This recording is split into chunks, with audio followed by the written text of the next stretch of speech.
it's good to see you. My name is Daniel Ehrenberg. Welcome to the podcast, which is called The Franchise.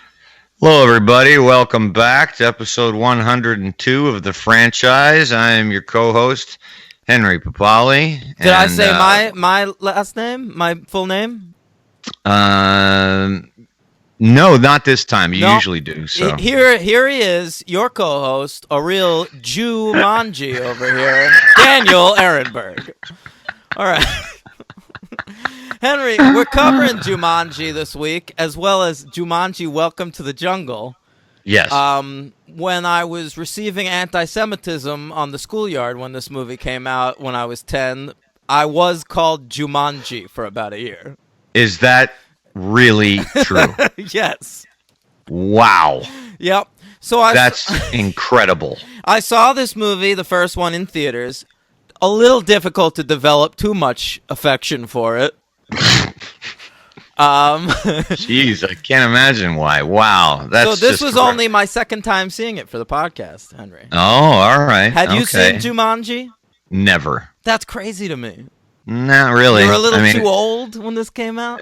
What month did it come out in 95? Here it is, December 15th, 1995. A Christmas release. Families, come to the theater. Bring your loved ones. Watch some elephants. I was 17. I was like 5-6 months away from graduating high school. Hardly was into Jumanji. So never saw it. Never had a desire to see it after that. Okay. But you probably watched Mork as a kid. You weren't into Robin? I remember watching some reruns of Mork and Mindy. Sure. Well, we'll get to Robin Williams, I'm sure. All right. Did you watch Zathura? That's the important question. No. Okay, I did. I watched the third Jumanji movie that we're only going to briefly talk about this week. I knew you would. We have a guest who suggested Jumanji. I'm fascinated to know why. Me too. So let's bring her in. Here she is from the Rob as a Podcast family of networks. She hosts a Survivor show with former guest Mike Bloom. She hosts a podcast about RuPaul's Drag Race. You know what I'm saying? All right? And I think there's a Big Brother situation happening as well. All right? So lots of reality personalities coming in here these past couple weeks. Let's bring in Liana Boris. Hey! Hello. I'm excited to be here. Really excited to talk about Jumanji. Sorry about the traumatic experience. I really didn't want to bring up any sort of old memories, but hopefully we can get over that and it'll be okay. It's what we love to do on the show. It's okay. Yeah, it's kind of part of the thing, so it's fine. Yeah. So 2 words. Why Jumanji? Okay, so I was trying to think of what franchise movies could I do, and I was actually thinking about this in December when the Jumanji Welcome to the Jungle came out. And I was like, oh, hey, Jumanji, that movie that terrified me as a child. And who doesn't want to talk about movies that terrified them as children? And so that was why, ultimately, I chose Jumanji. That's interesting. It terrified you as a child. I read Roger Ebert's 1995 review of this film, and that was his big criticism, was it's going to scare kids. Oh, really? Yeah. Well, I was one of those children who was scared by this movie, and also as an adult when I had to rewatch it. Really? Like, there's something, that drum beat sound. I think it's it's the conditioning from when I was a child. It just still somehow puts terror. Like, yes, like a Clockwork Orange type reaction going on. Very much so. Wow. Yeah. Wow. How old were you when you saw it? I was 4. Oh my. Okay. Wait, are you very young? Yeah, well, or maybe I was 5. I don't remember. I was over at a friend's house. So I'm 27. Okay. That's not. And so I saw this movie when I was over at a friend's house and I was really young. And there I made a list of all the things that terrified me about Jumanji. And rewatching it just really brought up all of those things. And so I'll mention those as we go through. But anyway, yes, that's my situation with this movie. Okay. Have you seen the sequel in theaters or what have you? Yes, I saw the sequel in theaters, and then also rewatched it in preparation. It was better in the theaters. It didn't hold up so well on the rewatch, but we'll get to all of that. Interesting. Oh. Henry, you haven't seen either of these, right? Correct. Okay, I saw the sequel. waited for it to come out over there on Put Locker, one of my illegal sites, and watched it a few months ago. It was a little annoying to have to rewatch it again so soon, but it wasn't. There are worse movies.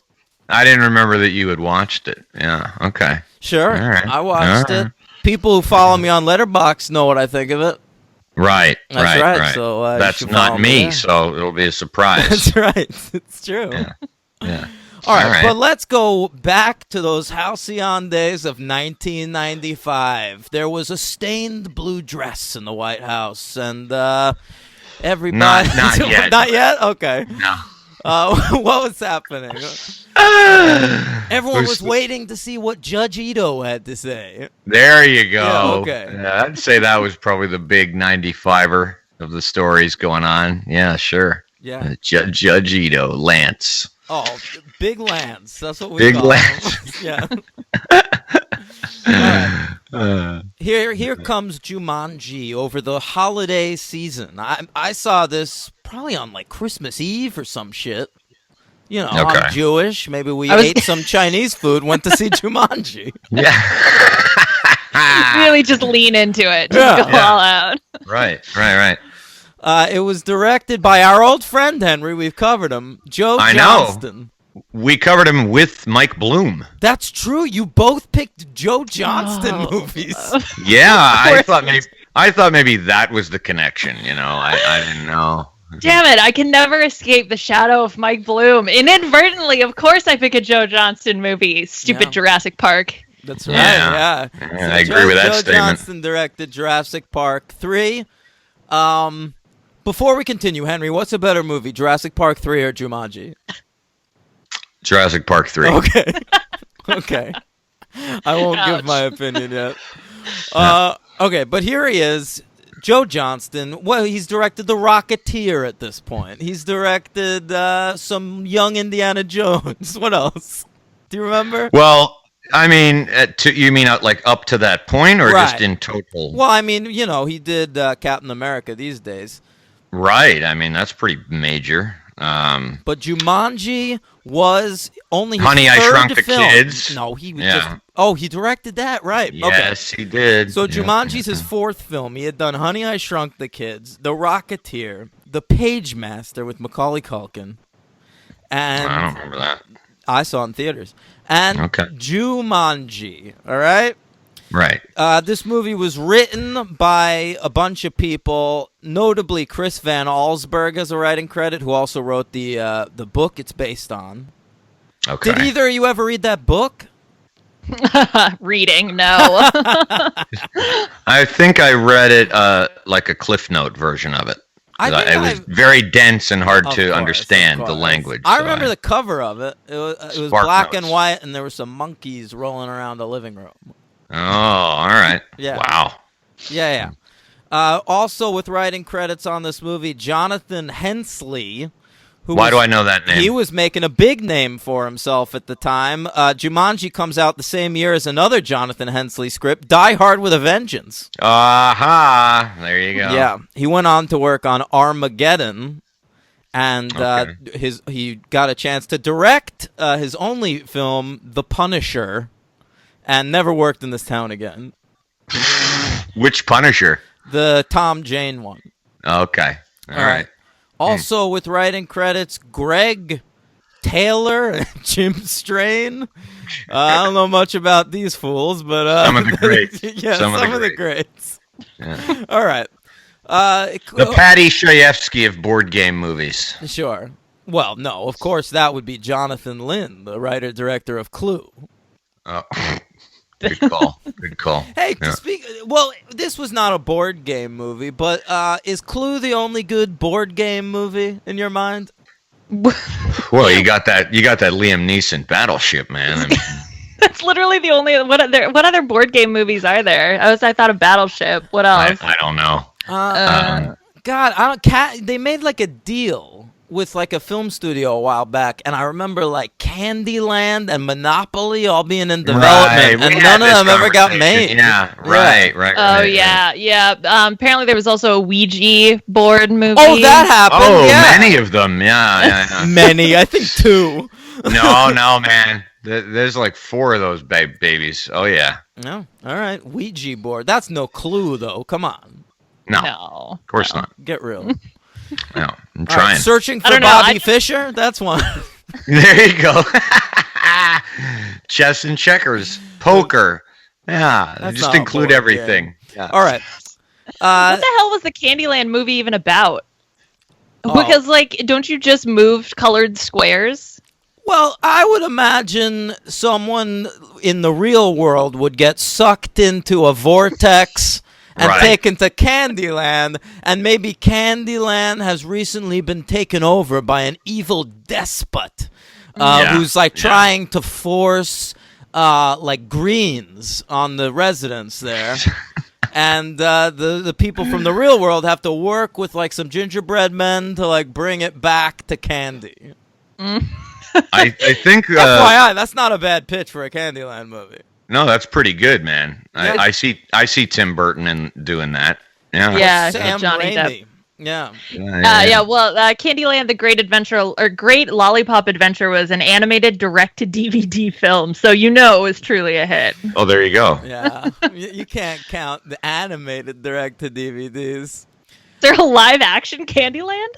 Well, I would think if they made like a big budget Candyland movie, that they would go live action with it. Absolutely. Yeah, These days, for sure. sure. Yeah. This movie comes in with a budget of $65 million, pretty big for 1995 board game movie, and box office of 262.8, a big hit, Henry. Big hit. I remember it being a big hit. Yeah. Yeah. Yep. I have here the top 10 movies, box office wise, of 1995, and indeed, Jumanji makes the list at number 7. Oh, all right. All right. How about either of you guys want to guess some other movies on this list? Oh, well, Braveheart has to be there, right? Braveheart. God, no. What? No. Oh, It okay. is not That one is of the 10 surprising, highest yeah. grossers. Jumanji made more than Braveheart. I'll go with a couple of guesses, I think. All right, hit me. 7. 7 does make the list, weirdly at number 9. Okay. Yeah. That was a guess. I just remember that being a fucking smash. So, and it has to be, at somewhere on that list, has to be Die Hard with a Vengeance. That's number 10. All right, I got 9 and 10. My other guesses would probably not be there. All right. Yeah. Toy Story. Can I guess again? Toy Oh, Story is number Sure. 1. Yeah, baby. All right. Gotta be. Yeah. Toy Story. Are there any Candyland characters in Toy Story? Probably. Little Bo Peep, is that Candyland? It's the crossover we all didn't know we needed, but definitely do. Pixar's never done a crossover, right? I would love to see. Well, that's not true. There's like a Woody car in Cars, right? I never saw Cars, so I don't know. Yeah, I think there's a little Toy Story crossover in Cars. Oh. All right, number 8 on this list is a family movie about a dead child. All right, any guesses? 95. Yeah. Nah, I don't know. All right, it's Casper. That's it. Oh.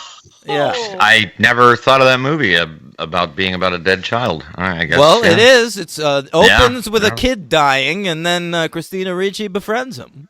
Family movie. Yeah. Number 7 is Jumanji. Number 6 was produced by Barbara Broccoli. All right? Oh, that would have to be GoldenEye. Yeah, that was just for Henry there.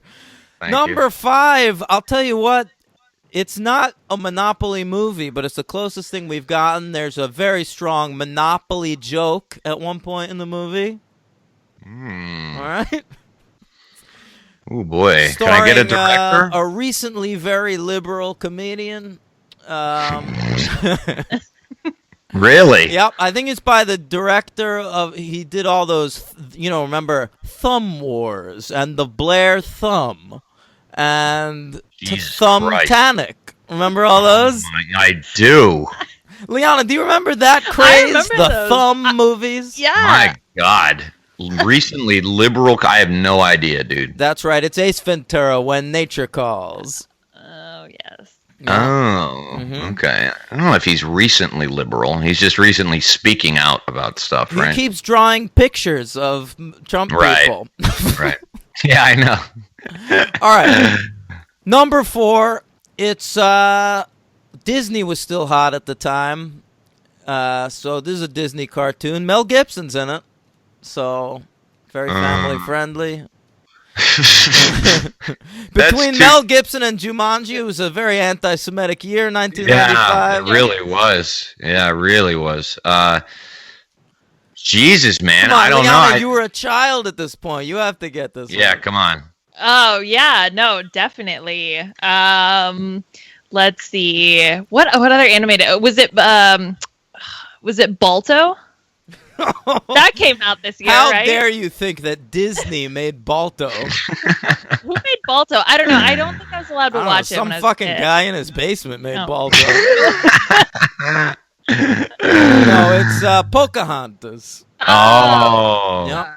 Okay. Number All right. 3, Henry, by the filmmaker with the least style in the world. Here he is with an. Oh, wait. Oscar-bait- I got it. it. Okay. Yep. I know. You don't even need to go further with just that sentence. It's got to be Ron Howard. So it's got to be Apollo 13. That's right, Apollo 13. We'll cover it on the show along with Apollos 1 through 12 someday. Never liked Apollo 13. That's okay. Yeah. Number 2, hey, Jim Carrey's back in the lineup. And, The Mask. Nope, that's 94. Or yeah, Oh. no. Gang, riddle me this. What movie is this? Boy. All right, Leanne, I'm leaving that to you with that clue. Oh, well, it was, which Batman movie was it? That's you got it. Yeah, see, there. Batman Well, for which one? for all the rest of our days. That's right. Right. Well, if this hasn't been immediately clear, I'm not a big film buff. But I'm okay. Well, it was Batman Forever. You're not right? the first. It's It's okay. Batman Forever. Yeah. All right, and then number 1, Toy Story. Now I want to hear your top 10 movies of 1995 with the new knowledge that you're not a film buff. Will Jumanji be on it? Let's find out. Yes, it will. Okay. Because Okay. so again, not a film buff. So please go ahead and judge me, just knowing that that is the situation. Okay. Also, a lot of the movies I put on were just truly really good memories or weird stories. So I'm just throwing it out there. Can I But ask my you a number quick 10. question? Wait. Yeah. You are a reality TV buff because Yes. you host those shows. Yes. When did you get into Survivor?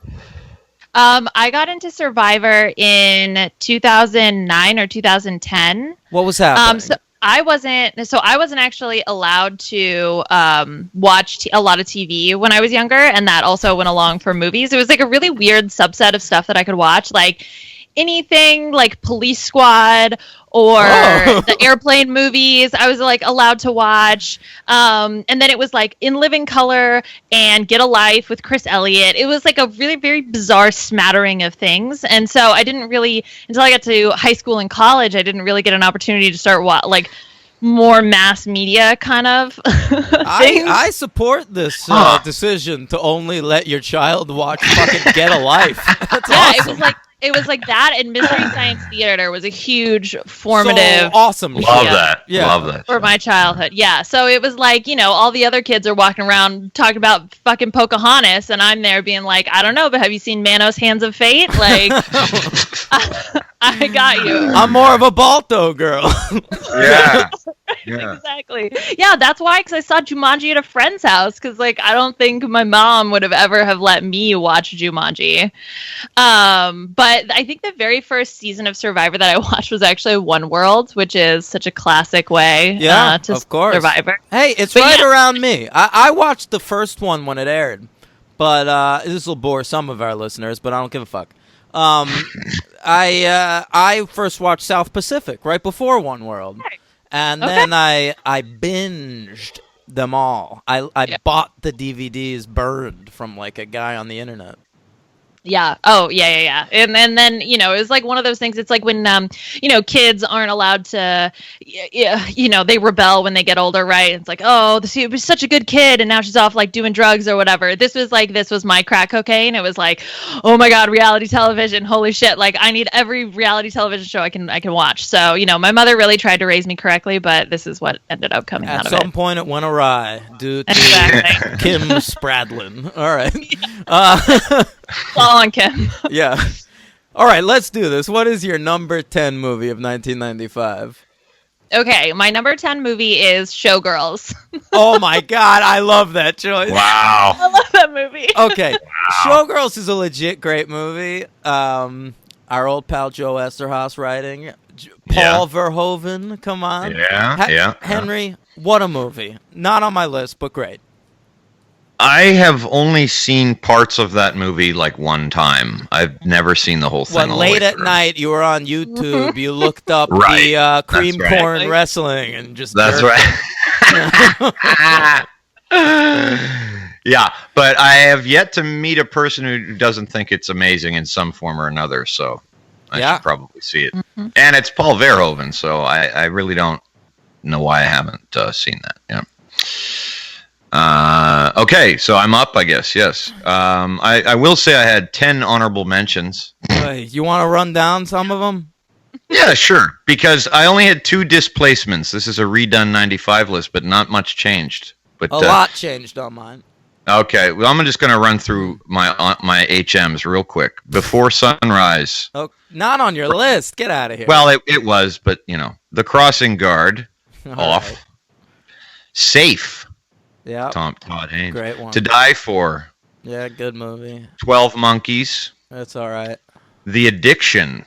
Don't know. By Lily Taylor, Abel Ferrara movie. Huh? Rob Roy. That's boring. Okay. The Basketball Diaries with your favorite 2 actors, Mark Wahlberg and Leonardo DiCaprio. Oh my God. They were both better back then. Somehow they've gotten worse as actors. And Smoke. Yeah, that's okay. And Die Hard with a Vengeance. All right. I'll say my honorable mentions are as follows. Braveheart. Wow. Yep. That's such a fuck you to... Yeah. Billy Madison. Amateur and the Doom Generation. Don't know it. All right, let's go for it. What's your number 10? Dead Man Walking. Sure. A fine movie with Sean Penn. All right. Yeah. My number 10 is Party Girl. Is that Parker Posey? Sure is. Okay. Oh, A interesting. Daisy von Schurlermeyer film. Oh, all right. Go ahead, number 9, Liana. Okay, a Goofy movie. Oh my God! All right, now I know. Which movie no, is it then? it's a Goofy movie. I know, I'm kidding. Oh, okay, very good. It's a setup. I did it for the joke. You're welcome. We can Thank cover you. that. I did that with a Ghost Story. Remember? You did. Yeah. You did. A Goofy movie I saw in theaters. Never saw it again, but I have affection for it. Exactly. I think at the time I really related to Max. Yeah, who doesn't? Yeah. All right, Henry. Number 9 for me is Living in Oblivion. All right, number 9 for me. This is an addition to the list, Henry, and this is me just putting away all my snobbishness and putting together a movie I've watched once a year for the last 20 years that I love dearly. Absolutely. All right, here it is at number 9, Clueless. Yep. That's fine. All right. Yeah. Number 8, Liana. Okay. I had Babe. So. Hey, nominated for Best Picture that year. Yeah. Well, because one time this movie, so I remember watching it as a kid, and then I remember I got drunk with a friend of mine, and we rewatched it, and we just like went around the whole night just going like, "That'll do, pig, that'll do," and that's why this movie is in my list. Sure, Okay. sure, that'll do. All right. Yeah. I used to get that mixed up with Charlotte's Web. You know, they say some pig. Remember that? Yeah. Mhm. And I used to think that was in Babe, but it's not Charlotte's Web. All right, Henry, what's number 8? New addition to the list, Nixon. All right. Yep, that's a very Henry pick. Number 8 for me, and you've had it on your 1994 list for ages, and I've discovered that was only a film festival release in 1994. Came out in theaters in 95. Here it is, the Terry Zwigoff documentary, Crumb. I disagree with that placement, but okay. Okay. I think film festival placements are fine if they're in the U.S. I think that was the rule we came up with. Yes, except it premiered at the Toronto International Film Festival, which is not in the United States. Well Yes. done. Well done, my friend. Jeez. Technicality. Yeah, very good. All right. Okay. I had Waterworld as my number 7. Oh, Love it. boy. Wait a second. I'm sorry. Waterworld. All Yep. right. It's a 3-hour movie about Kevin Costner drinking his own piss. Yeah. You've got Dennis Hopper with an eye patch. He's You've great. got So Kevin Costner constantly smacking around women and girls. What is it you love about that one? I can never get enough jet ski jumps, and really, Yeah. Waterworld just like hammered that home for me. So it was A all lot of about it. jet skis. A lot of jet skis in that movie. Obviously, she hasn't seen Jaws 3, am I right? That's true. You should see Oh, Jaws man. 3. There's a lot Love of it. jet skis. Hey, Waterworld, I just want to point out a movie where the only hook of the movie is the whole world has been engulfed in water. The entire second half of it takes place on land. But you do you. Yeah, I thought you were going to I thought you were going to say where the only hook of the movie is a fish hook. I thought that's where you were going. with Very that. clever, very clever. Also Hey, works. by the way, if we ever cover a movie with Kevin Costner, he should be in your superhero count. That Mariner. What a superhero he was. He was the Mariner, the Yeah. unnamed Mariner. Yeah. Okay, number 7, The Usual Suspects. That's my number 7. Oh, look at that. There you go. Aw. Okay, number 6, Liana. I also have the usual suspects. Get outta here. So I know we're like What a Triple twist. twist. 7, man. That we'd be winning money in Vegas, baby. Wow.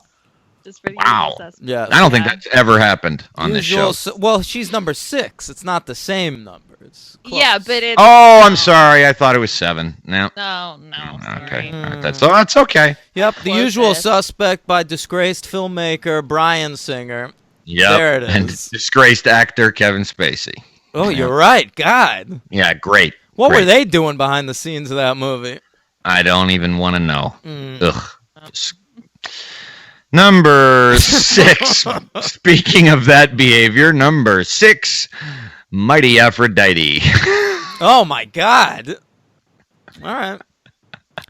I'll throw in my number 6 by a filmmaker that has never raped anybody. Oh, Not a good, single good. person. Good. Todd Haynes' Safe. Ah, well, there you go. That's why you were kind of quiet on my honorable mention of that. That's right, yeah. I like it.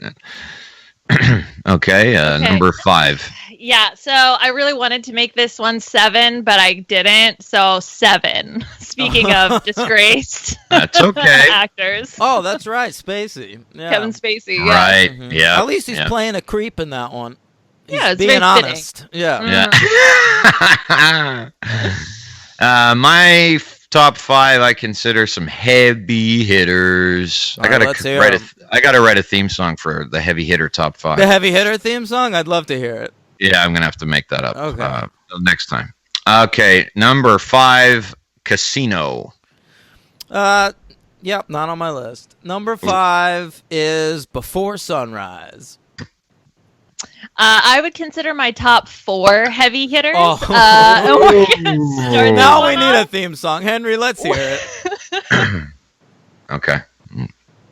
See what I have down here. The top 5 of the franchise, they're the heavy hitters. You're going to need to work on that one. I told you it was a rough draft. I know. Rough draft. It's okay. All Next right, week will be the real Liana, deal. what's number 4? Jumanji. Oh, baby. Oh, yeah. A real heavy hitter. Real heavy hitter. Wow. Okay. My number 4 is Leaving Las Vegas. Sure, not on my list. Okay, number 4. Here it is. I've been putting it on my 1994 list forever. Again, a 1995 release. Here it is, Shallow Grave. Ugh, Christ. All right. Yeah, that's fine. Okay. Yeah. Well, sticking with the heavy hitter theme, my number 3 is Toy Story. What Again, a heavy I hitter it was with was. you. Heavy hitter. I Heavy thought you were hitter. setting me up for like D2 The Mighty Ducks or something. It's coming. Balto's actually my number 1. Spoiler alert. No way. Get out of here. No. Hey, do you know, Henry, here's a fun trivia question. Who's the voice of Balto in Balto? I know this off the top of my head for no reason. I don't have the foggiest. It's Kevin Bacon. Oh, really? That's right. Oh, that's good. All right. Good. Prime bacon. All right. Lean. Number 3 of the heavy hitter. Boy, I wish I had that good theme song. Braveheart. Yep. Okay. It's good. My number 3 is Living in Oblivion. Oh, I knew that was coming. Yeah. I knew you weren't going to leave that off. All right. A lot of movies to watch, man. Maybe Yeah. one day. Okay, so my number 2 movie is To Wong Fu, Thanks for Everything, Julie Newmar, which was a Sure. very formative movie for me. You know, like the Disney version of Paris is Burning, so it sort of like fits in with my Disney theme. And your RuPaul's Drag Race coverage. Yes, because it was like 1994 and 5 when Priscilla, The Adventures of Priscilla, Queen of the Desert, The Birdcage, and this movie all came out. So it was like very formative to me as an early Drag Race fan. A lot of drag dragster fan. pieces that year. What? Snipes? Was this the one with Snipes and Swayze? Yeah. Okay. Yes. Yeah. And Terrence John Stamp. Leguizamo. Terrence Stamp. Yeah, it's General Zod is in that movie. Yeah. Okay. Great movie. Number 2 almost displaced number 1 for me, but couldn't because I forgot about my rule of directors that you and me kind of adhere to loosely, so it couldn't do it. But I recently rewatched it because friend of the show, Jason Anthony Harris, was talking about it, and it made me want to rewatch it. So it's staying where it is at number 2, but I love it more than ever. A perfect movie, Heat. Yeah, that's my number 2 also. And Oh, really? Yeah, we're gonna have the same 1 and 2, I think. Yeah, I think so. All right, Liana, Number what's 2. your number 1? My number 1 is Clueless. Fuck Because yeah, I'm a Clueless. basic bitch. No, get out of here. Basic bitches like Mean Girls. Oh, yeah. Well, I won't comment. Why won't you comment? Do you I like love Mean Mean Girls? Girls. Oh, okay. Oh, all right. Hey. But In my life, All right. Mean Girls, like Fetch, will never happen. Clueless, though, perfect movie. Yeah, okay. Henry, I when was the liked last it. time you saw it? Long time ago, but I did like it very much. Time for a rewatch. Sure. And the number 1 movie of 1995, Daniel and me will go at the count of 10, 9, 8, 7. Seven. Jesus Christ. Yeah. It took You me a didn't- minute to get what you were going for there. Okay. Well, I gave was you- thinking, is he really going to count down all the way from fucking 10 for this? No. All right. 7. Yeah. 7. All right. Now, let's talk Jumanji. It All right. opens in the year of our Lord, 1869. The Civil War is over, Reconstruction raging. And 2 young lads are burying a game board. It's Jumanji, and one of them's like, what if someone digs it up? And the other one's like, God help that poor motherfucker. Yeah. And That's a quote, I think. boy, are they right. Yeah. it's a direct quote from the movie, Yeah. I'm pretty sure. Yeah. Yeah. For sure. Then we cut forward in time 100 years. It's a real time-hopping movie. It's like Jim Johnston's Cloud Atlas or The Fountain, right? Who's Jim Johnston now? Oh, Joe Johnston, sorry. Oh, okay. I didn't know. It's 1969 now. You've got That ugly kid who was with Jodie Lynn O'Keefe in Halloween 7. You know who I'm talking about. I don't. I saw the kid from Little Man Tate. Yeah, it's Little Man Tate. Remember we covered him in the Halloween movie where Oh, really? he almost gets his hand caught in the garbage disposal. Oh, You don't remember that? Nope. Okay. His lady gets her leg broken in a dumbwaiter. Oh, yeah, that was a good death. Yep. Yeah. All right. Adam Handbird, he's there. He's playing a board game. First he's in his dad's shoe factory, which seems to run this entire town. The Yes. Parish Sneaker Factory. His best friend is David Alan Grier, playing a character who I think is supposed to be at least 20 years older than David Alan Grier is. That occurred to me, too. They put like sand in his hair like they do when you're like a kid in a school play playing an old guy. Right. Yeah. And he gets home, gets this board game. He finds it in his dad's site. And then he plays it with his friend, who's like, I think a socialite of some note these days. Really? Yeah. Oh, all right. I could be wrong about that. And we get started. Jumanji. She gets sucked into the game. She runs away. She grows up not so hot to be Bonnie Hunt. Oh, sorry. He grows up none too better to be Robin Williams. I should say that kid is a dick kid, by the way. He's like, he gets the friend Carl in trouble because he doesn't like, he just lets him take the fall. He's Sure, he ruins lives. Lives, wandering into places he doesn't belong, like the floor of his dad's shoe company or the construction site where he possibly steals the game. I'm just saying. And then, maybe he got what he deserved. I'm just saying. He ruins the girl's life. He ruins his dad's life. He ruins everybody. He absolutely gets his. But let's put the shoe on the other foot here. Isn't Bonnie Hunt just as bad? She could have rolled a 5 or an 8, got him out of the game. He's got to spend the next 40 years of his life there. That's a good point. Yeah, no, that's true. That was one of the things that terrified me as a child, was when he gets sucked into the game, and then the fact that Sarah abandons him. I was like, oh my God, I'm going to get sucked into Candyland, and I'm going to have to get stuck in there. Yeah, well, if you're going to get sucked anywhere, that's a pretty good game. That's true. Just get to like eat licorice for 40 years. Right. Yeah. I could get sucked into a board game. I mean, I don't want to get sucked into Clue. There's murderers running around. But like, hey, you got Monopoly. I bet the rent is pretty good on those purple bars. Yeah. I mean, you wouldn't if you got sucked into Scrabble, you might. You can get sent to jail at a moment's notice, though. In Scrabble, in Monopoly. Well, so it's not too different than the United States. Shoots and ladders seems fun. What if you got sucked into Life? That would suck. Oh my God! Like, I gotta do this again. We are, aren't we? I mean, that's kind of what it is. Yeah. That's what this is. Yeah. When I actually found out this is the Matrix, it is actually. Yeah. Actually, I'm gonna go with Connect 4. I feel like the Game of Life movie is Boyhood. It certainly fucking is long. Hey. All right. Jumanji. Let's do it.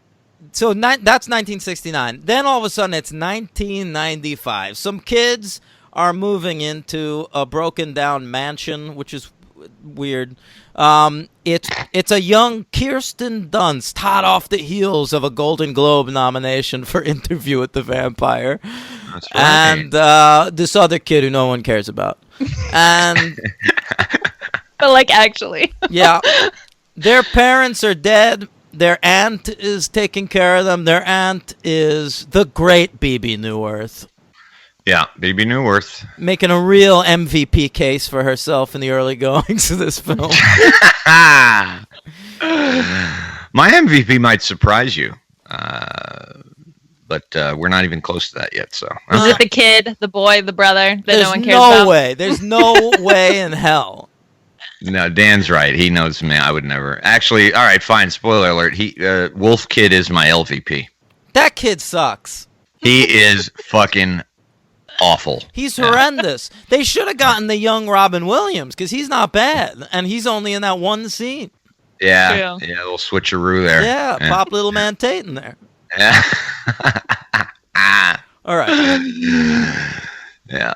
So they're in this mansion. They start to hear some drums. Uh-oh. Yeah. Look out, Liana. Yeah. Terrifying. Just the mention of it now. Super scary. Shivers. They head up to the attic. Oh, it's Sheena Easton from Prince's band. No, it's not. It's all right. Wait, is that? No, maybe I'm thinking of Sheila E. Yeah, that's what I'm thinking of. Sorry, gang. Drummer jokes. Okay. So they hear drums. They head up to the attic. They find Jumanji. They open it up. They're fucking psyched to play. Now, I don't get these these movies where like kids see like really old board games and then are just like pumped to immediately play them. It's true, but you got to remember probably two things. One, the internet wasn't around, so that's what you did. Two, they're really young, and when you're a young kid, you fucking find anything amusing. It's 1995. They're rich kids. They were sitting around playing Mortal Kombat, and you know it. That's a good point. I Well- didn't think about that. They would have used all of the white sheets that covered all the furniture in the house to reenact Casper, but that came out the same year, so... What, They like were stuck Casper playing never Jumanji. existed before the Bill Pullman Casper? Exactly. All right. In the Jumanji verse. That's right. Yeah. They could have played Beetlejuice. There you go. All right, so finally they're playing the game. 29 minutes into this Robin Williams movie, we get a glimpse of Robin Williams for the first time. That's too late. Agreed. Yeah. Now, Henry. That's a good point. Henry Yeah. was curiously silent there. Are you not a fan of Mork? I am a fan. Yes. Oh yeah. I'm a selective fan of him. Okay. As What's I your think, feeling? as I think a lot of people are. Hard not although- to be. He worked a lot. He was in a lot of bad movies. Yeah. Let me just look him for a second. Give him a look see, and I'll see. And what about you guys? While I'm doing that. I was a big Robin Williams fan. I mean, I think also part of it was like Aladdin was one of my favorite movies, right? So that was just sort of formative for me. But yeah, I agree. He was also in a lot of stuff I think I never saw too, so maybe that was why like I don't really have the sort of selective fanness in me. Yeah, you're just a fan. Yeah. There's nothing wrong with that. What about you, Danny? By the time Robin Williams had died, I hated him for years. Right. I was kind of like that too. But then when he died, I had a curiously strong reaction to it because you used the word formative, and that's what his movies were to me. I mean, he was just very, very popular at a young age for me, and he was making family films. So, like, I saw Hook in theaters, and I saw Aladdin in theaters, and Jumanji, and Mrs. Doubtfire, and all these fucking movies. So he was really big. I mean, like, I saw, like, Father's Day in theaters, Henry. Wow. Yeah. Well, I'll name some of my favorite Robin Williams. I'll name some of my favorite Robin Williams movies. Birdcage. Okay? Let me get there. Are you gonna bring up Dead Poet Society? No, I hate that movie. Oh, thank you. Okay. That's an unwatchable piece of shit. Agreed. As is The World According to Garp. But No, I, don't know if I you'll love agree that with movie. Yeah, everyone loves that movie. One of my favorites is Moscow on the Hudson, which you've heard me talk about a lot, and I really like to see that again. It's one of the best movies also about New York that's ever been made. Good Morning Vietnam I loved as a kid, and then on a rewatch as an adult, I thought it was junk. He's pretty unwatchable in Baron Munchausen. Okay, there's a lot he's unwatchable in. Okay, but there's Goodwill Hunting. Awakening. Let's talk He's about great in- bearded Robin Williams. Yeah. Oh, wait, right. Awakenings. Yeah. Mrs. Doubtfire is still funny. The Birdcage. Deconstructing Harry. Remember him in that? Yeah, he's great in that. Goodwill Hunting. 1 Hour Photo. Yep. Insomnia. He's great in that. He's good. Yeah. Henry. The Night Listener. Henry. Yeah. It's not your fault. Don't it's do that, not your Sean. fault. Don't do that, Sean. It's not your fault. Not you too, Sean. It's not your fault. Fuck you, Sean. It's not your fault. It's not your fault. All right. And scene. Snaps all around. Thank you. Yeah. Thank you. Wonderful. No, so he's been in some really good stuff, and a lot of bad stuff. But even like you guys, despite being the eldest person by many a year on this show, his career spanned my lifetime too. So. Yep. Yeah. Mork. Were you a Mork watcher? You asked me that already, but that's fine. Oh, really? I'm losing it. Yeah. And I'll say my same answer. Why not? In case they missed the first 5 minutes of the show, I saw some of that show on reruns. Yes. Henry, sometimes I ask you questions and then I'm not interested enough to stick around for. I know that. Yeah. It's the same exact thing on this end, so don't even worry about it. Good. Yep. Okay, Robin. He died the way he lived in a shitty Sarah Michelle Gellar sitcom. Okay. Oh God. I don't even know if I understand that joke. Is that what he was in? That was the last thing he did before he died. Okay. I saw a couple of things before he died. I saw The Angriest Man in Brooklyn. Oh, he did some good Bobcat Goldthwait movies. Well, they're not very good, but they're offbeat. They're offbeat. I saw World's Greatest Dad. All right, listen, I have a question about this movie, though. Robin Williams, he's playing his usual Arrested Development character, right? He's like a kid in a man's body. Not so much. Like Jack. Yeah, but not as much as I was suspecting would be the case. But I don't understand why at all. You'd think he'd be this battle-hardened tough guy who's been living in the jungle for the last 30 years.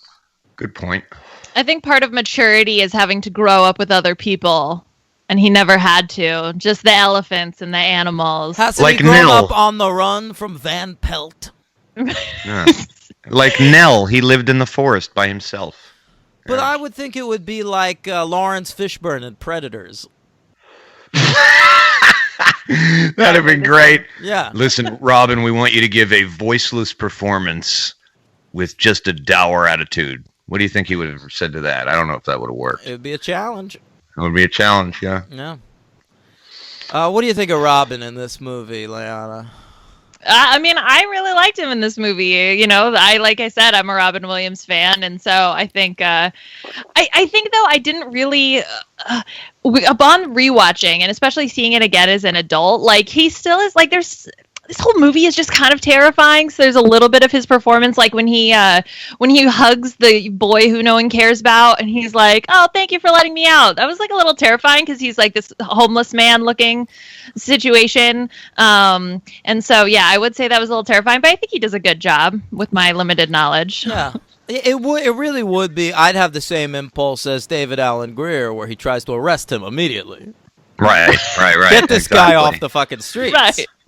I think one of the things that didn't irritate me about Robin Williams too much in this movie is one of the things that he's guilty of so much of his career is when he's too precious and maudlin. And it wasn't that bad in this movie because I think that trait of his even sinks certain parts of Mrs. Doubtfire, which you're talking about the What Dreams May Come, Robin. Yeah, Williams. exactly. The Patch Adams, Robin. Exactly. And I was really expecting a lot more of that and a lot more shenanigans, and there were a little less than I thought, which was there's shenanigans with a capital Z in this movie.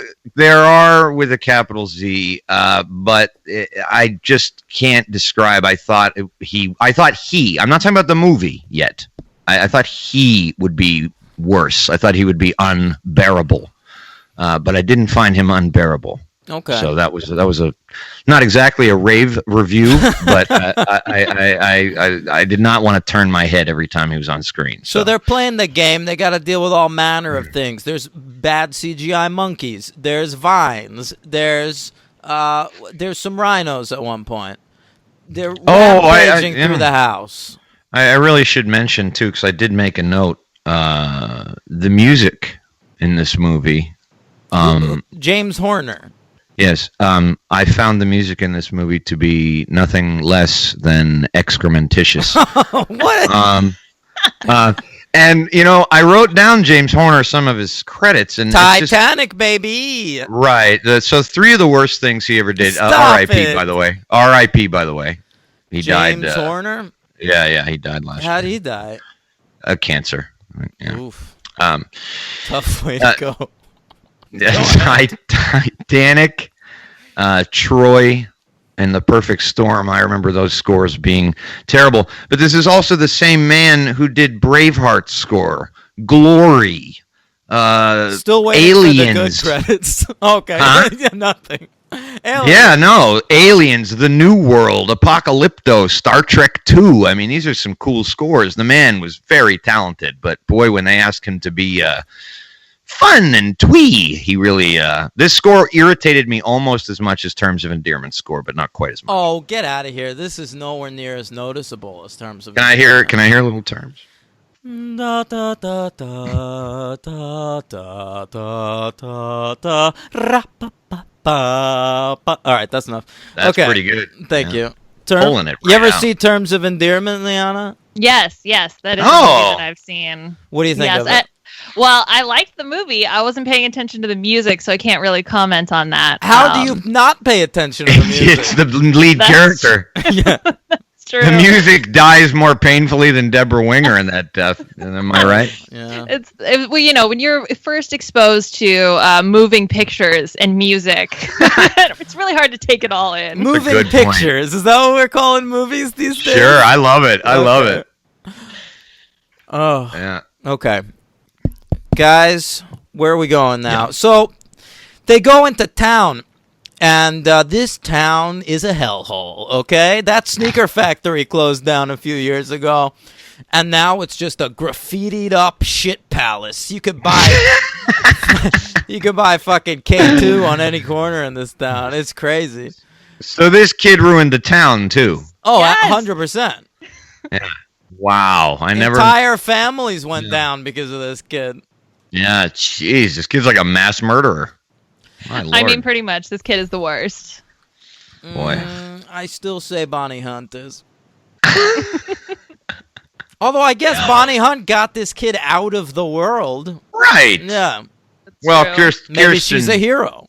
Kirsten Dunst and her idiot wolf kid brother, they kind of did that too, didn't they? They're the ones who went and found her, no? Yeah, the kid turns into a monkey, but he does look like a little wolf boy, like I don't the know what kid the from fuck the he was. Munsters. Yeah, exactly. He looked like Eddie fucking Munster or something. Yeah. I don't know. It was ridiculous. Yeah. I don't know what they were going for there. Okay, wait. So there's one line that I have in my notes that I have to bring about. It's when he's Robin Williams' character like comes back and he ends up, I can't even remember who this guy was, but he's asking about his parents. He's like, "Oh, are the Parishes still around?" And the guy's like, "Oh, I see them on Adams Street." And then like cut to their tombstones. Oh, yeah. It's like, psych. Yeah. Like see him on Adams Street. It's very morbid. It's a cut that kind of works, but at the same time, Yeah. if you're really getting into that guy's head, it's like, yeah, I walk by their graves all the time. What? It's part of the shithole town that he created. Yeah.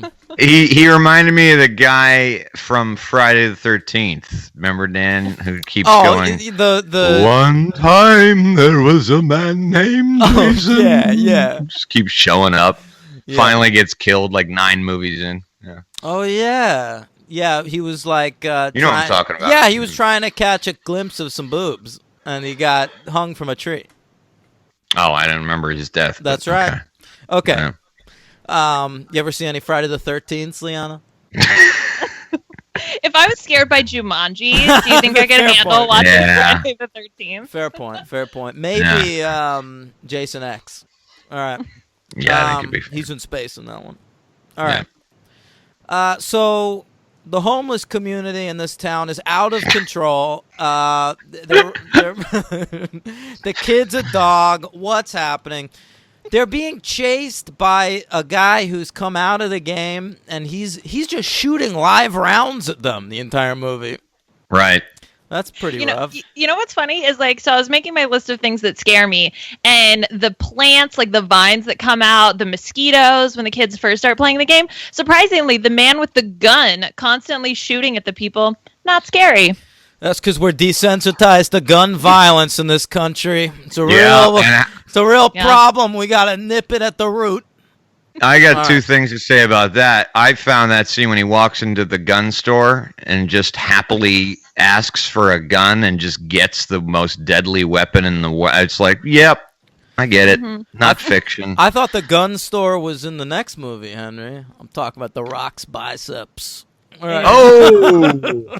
And another thing, it's 1995, so Rudy Giuliani is firmly in place as mayor of New York City. You got a homeless problem in this town, you know who to call. Clean it up. Call That's what Rudy. he does. It's what he does. Listen, you got a problem? Call Rudy. That's what I've learned this year. Yeah, he cleans it up. Okay. The cleaner. That's what they call him. I thought that was Newman. He eats all the muffin bottoms. He's No, the cleaner. both of them. All right. Both of them. But weirdly, here I have a question about this Van Pelt character. He's played by the same actor that plays Robin Williams' dad. Yeah. It's deep. Do you get it? I don't get it. What, we talking about the duality of man? He's played by this guy Jonathan Pryce, who's a British actor. That's not his name, but that's What's all his right. name? Jonathan Hensley. Jonathan Pryce is a totally different actor. Excuse me, Jonathan Hensley is the writer of this movie, Henry? Yep, you're absolutely right. But it's not Jonathan Pryce, because that's So another who very is famous it? actor. Jonathan Hyde. Jonathan Hyde. Well, Yeah. you know, Price and Hyde. You know, remember Tomorrow that, Never that Dies, classic Jonathan Robert Pryce. Louis Stevenson novel. All right. Yeah, you know Jonathan Pryce when you see him. He's in a ton of shit. Yeah. That's right. He was in Titanic. Oh, was he? Yep. Yeah. I heard that movie has a really great score. It does. It really is. It's breathtaking. Have you seen Titanic? Yes, I have seen Titanic. Do you love it? No. Oh, okay. You know who never saw Titanic, Dan? Henry, I know you're very proud of it. Me. Yeah. Yeah. All right. Yeah. So How many episodes do you say that on? I think this might be the 102nd. Yeah. No, I think I've only said that once or twice, but that's okay. fine. I So will this- from now on. This Jonathan Hyde, who I thought was pretty good when he was the dad, but then at Van Pelt, he's a pair of fucking clown shoes. Like, it's ridiculous. Yeah, it's bad. I don't know what's going on there. The guess vines yeah. are scarier. I think the Vines are vines scary. are the scariest part because it looks the best. Like the special effects hold up the best. I did not care for the spiders. I found them rather icky. Yeah. See, No. I'm telling you, this movie is terrifying. Nothing There's- really bothered me, I but don't those like things, bugs man. in anything, man. Right, I me was neither. creeped out by Bobby Cannavale made out of bugs in the sequel. Yeah, I agree. Yeah, I could do without the spiders. Yeah, it was scary. Yeah, you're a real Peter Parker in that way. All right. And all right, what else you got to say about Jumanji? Liana, you chose this movie. Right, go Give for us it. all your Jumanji thoughts. Oh my gosh, my full Jumanji thoughts. Well, like I said, it was a movie that really made such an impact on me as a kid. And I think rewatching it, there were things that I really appreciated, like the cop's car just like slowly falling apart. Is it a great movie? No, it's not. It's kind of a shit show, but that was sort of part of why I think it really stuck with me, because it was just this like terrifying disaster of a movie. And like the way that the movie sort of tries to treat it, like it's not a big deal, but it is a big deal. And all of a sudden everything's okay, but you still sort of have this like Stockholm syndrome memory of the Jumanji experience. It's kind of a really messed up movie. It is. And I like the it. Bonnie Hunt character is dark. Like she saw her friend disappear all those years ago, and now she's this weird broken down fortune teller with like PTSD who like has not like experienced the outside world in a long time, and no one believed her. She was discredited. I don't know. And Well, and then like despite having lived through all of that, and then they like go back in time, but they know everything that's happened, and they like get to relive their life, and she chooses to stay with them, and then there's like that terrible homage to "It's a Wonderful Life" at the end. Like it was just, I forgot it was just about an that. interesting. Wait, movie. I don't. Well, what homage to "It's a Wonderful Life"? Because it's supposed to be when they're at the Christmas party, Right. they're all like playing the piano, and so I think I read that somewhere. Yeah, that and that's what it the was supposed to kids' be. dead parents are all like, Yeah. we're heading to Canada on vacation, and they had died in like a Right. Canadian ski crash, and Bonnie Hunt and Robin Williams are like, no, Right. you must Oh, okay. stay. I thought maybe I missed the line where someone says, "Every time a bell rings, an angel gets its wings," or something like that. Right? For "It's a Wonderful Life," I didn't get. Okay. Every time a bell rings, a vine gets its flowers. There you go. Robin Williams could riff on that for the next hour. If he was still here. my car. Yeah. Yeah, it's got a rickety charm. Joe Johnston is that kind of director, but I gotta tell you, I definitely liked this more as a kid. Yeah. Are we coming to the wrap up? Let's wrap it up a little bit. Yeah, so they finish the game. They get rid of Van Pelt, and they have to like start over from the beginning. It goes back to 1969. Robin Williams and Bonnie Hunt, they remember everything. And so they have to like grow up together as kids and then just like be together for the rest of their lives. That's fucked up. Like neither one of them could ever like experiment with other people at any point. And and then they grow up and become friends with Kirsten Dunst and Dog Boy's parents. It's like kind of creepy if you think about it, because they like sought out the dead parents and then hired them to work for, again, the shoe factory, which is apparently still running the town, which manufacturing in America apparently is a thing. No. Again. But now the shoe factory's become like as big as Nike because that shoe that David Allen Greer designed, which was going to save the whole company if they were able to get it off the ground. Right, of course. I must have missed that. Yeah. Yeah. Good point. Yeah. MVP, LVP, Liana. Okay, so for my MVP, this is a toss-up between two. It was between Robin Williams and David Allen Greer. I actually went with David Allen Greer on this one. That's my MVP. All right. David Allen Greer, he's very charming in this movie. He's, good old Dag himself, showing up right on the heels of In Living Color. Oh, a show you were allowed to watch as a kid. Right. For like 4 shows I was allowed to watch as a child, so yes. My MVP is going to be Robin Williams because I didn't hate him, and that was nice. God. It's like because I love the man, but he can really be awful, and he wasn't as bad as I was expecting. So it's my MVP. LVP being Wolf Kid. Wolf How Kid, about sure. LVP for you guys? I had the CGI monkeys. Oh, That's fair, man. Those monkeys look like garbage. what do you want? It's 1995. How about real monkeys? That's expensive, They man. got This a movie only had $65 $65 million. budget. My favorite is the animated monkeys when they're wreaking havoc on the town, which the town's already a shithole, but like the monkeys go out to try to make it worse. And they're at the like whatever the electronics store is or whatever, and they're watching the Wizard of Oz. They're like flying monkeys in the Wizard of Oz. I'm like, oh, the monkeys in the Wizard of Oz might look better. It's true. That's true. Those are real monkeys. Yeah. I liked when the monkeys stole a police car. Yeah, that was really great. I don't know if you caught this, but they had to call in the National Guard for the monkeys. Oh, I didn't. The band or the monkeys in the movie? It was actually probably the band. We need the National Guard.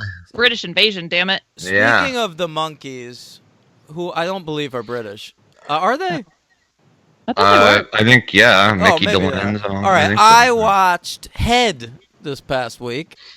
Oh, that's Jack Nicholson, right? Yeah, he wrote Never it. saw it. It's a crazy fucking movie. The monkeys are in it, and it's kind of great.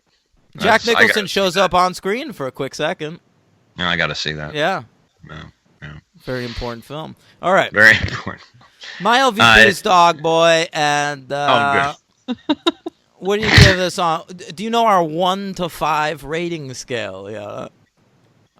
Yes, I do know your rating scale. I actually gave this movie a 4 because, That's again, very very formative to me as a child. Oh, I know. Hey, own it, man. Own it. you know? Okay, we'll own it. Yeah. All right, All right. Henry. I'm going to go with a Stone Cold 1. A star. 1! Yeah. Whoa! It's pretty unbearable. Having said that, it is not the worst movie I've watched for this show at all. Oh, by not any, even by any close. stretch. Come on. No, I agree. But that does not make it any better for me than a 1-star experience. Okay, it's a 2 for me. Okay. All right. I figured you'd go there. Yeah. 2. Yeah. All right. So after Jumanji was released, Hang on. Superhero. superhero count. God. Okay. Every time I do it now, you seem exasperated. Kirsten Dunst is Mary Jane Watson in the Spider-Man films. Correct. What There's else only 3. Okay. I bet you that Jonathan Hyde fella's in something. Nope. Oh, okay. So it was exhausting to do this too, as usual. Can I just talk about Bonnie Hunt for a second? We barely talked Please. about her. She's the female Sure. lead of this movie. Do you remember when everyone was trying to make her a sitcom star?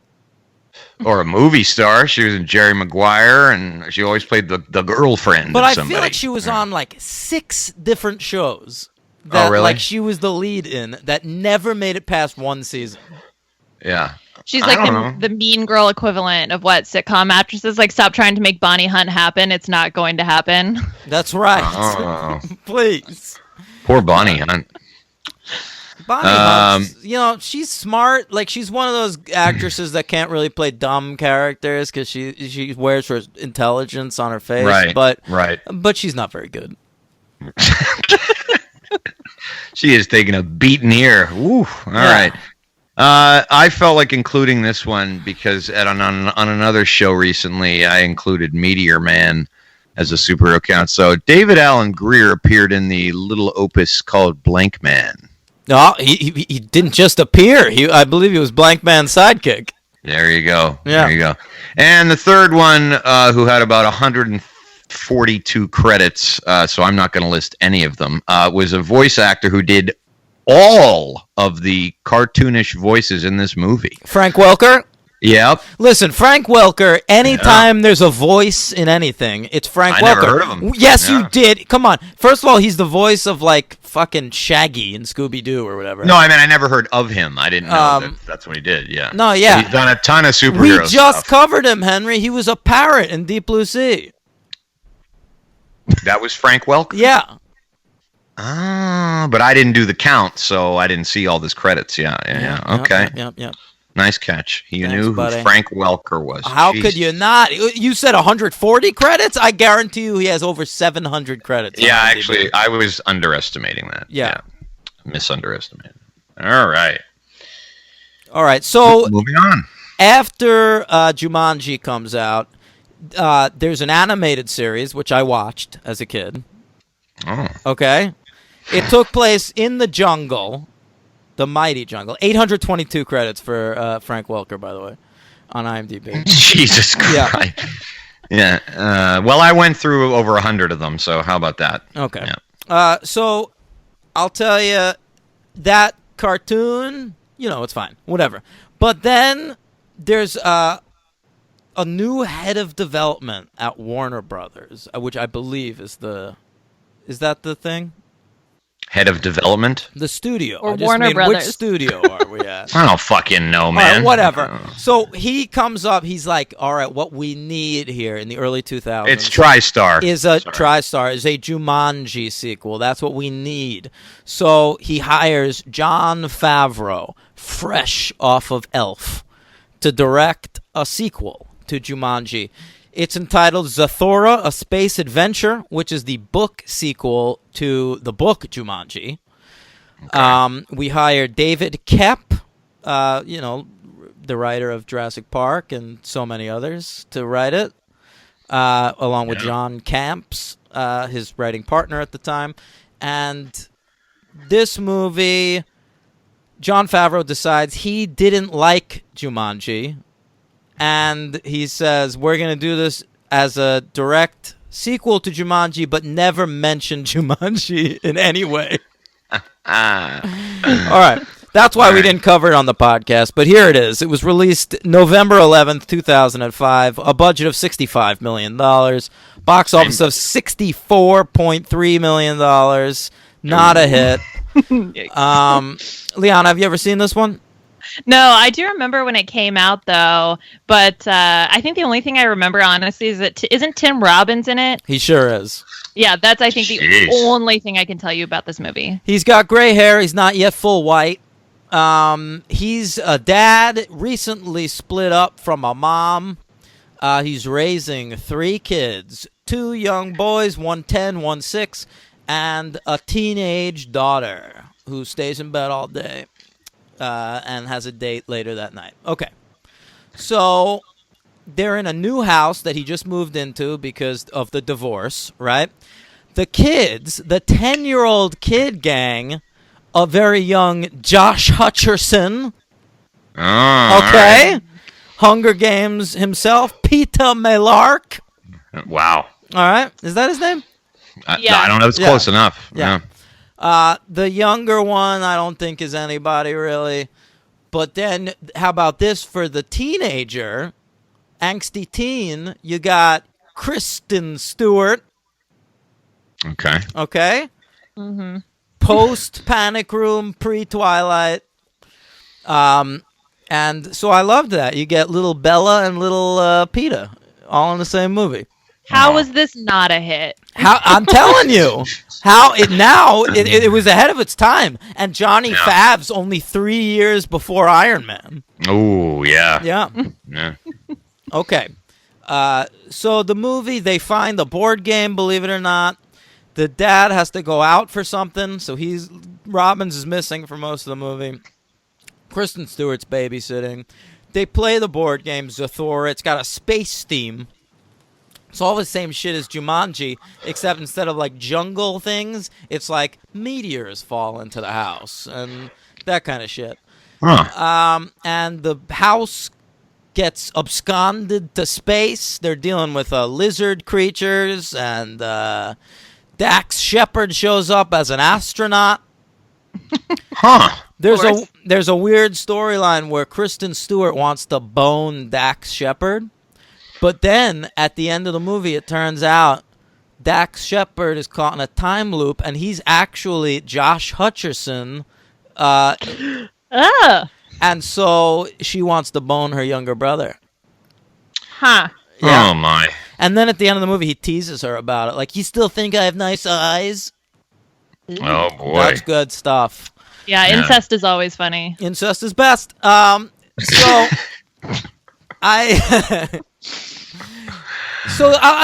just gonna say Zathura better than Jumanji. It's kind of a direct remake, just with space shit instead of jungle shit. I liked it more. The performances are better, and I mean, except maybe like replacing Robin Williams with Dax Shepard. Yeah. But it was How many stars? 3. I'm gonna give it a 3. Wow. Yeah. Okay. It's a good movie. Worth checking out if you ever see it on cable or something. All I right. got a movie to watch. Sure. I Jon Favreau used almost all practical effects, so the effects really hold up. All right. How about that? Thanks for doing that, Dan. I appreciate you taking one for the team, buddy. No problem, man. I've done it before. I know. Liana, previously on the show, Henry refrained from watching Home Alone 5 and Legally Blonde 3. There was a third Legally Blonde. It's direct to DVD, and it was called Legally Blondes. And it turns out that Reese Witherspoon has twin blonde cousins in England, and the movie's about them. Yeah, Really stretching that one. Yeah, Sure. no, that's understandable. yeah. Henry skipped it. I'll tell you, this is the best of the skip movies that I've seen. Oh, Yeah. okay. That's saying something. Okay, Yeah. but then just this past December 20th, 2017, we get Jumanji: Welcome to the Jungle. I remember when this movie was first announced, it was right on the heels of Robin Williams dying. And there was a lot of backlash. Oh, really? including the little boy from Jumanji. He came out, said it was a bad idea. Wolf Kid or Wolf Kid. Little Man Tate? Oh, okay. Yeah. Well, but no one cares what Wolf Kid thinks, so. Yeah, No, who they gives a don't. shit? Go fuck yourself. All right. Yeah. Liana, what'd you think when it was announced? I remember thinking like, oh, hey, Jumanji, that movie that scared me as a child, right? Like that was sort of the extent of my interaction when it was announced. I mean, I was obviously really saddened to hear about Robin Williams passing, and then I think I sort of had a similar reaction of like, oh, and now they're gonna remake Jumanji. I don't know if it was like any type of ploy. It also felt like sort of one of those, oh shit, we're a movie executive and we're running out of things to make. Oh, Yeah. hey, remember that movie back in 1995? That was a hit. Let's remake that. Yeah. Yeah. Yeah, that's kind of how I felt. Just like, really? We're going to the Jumanji well? Like, what? Haven't we told the whole story of Jumanji?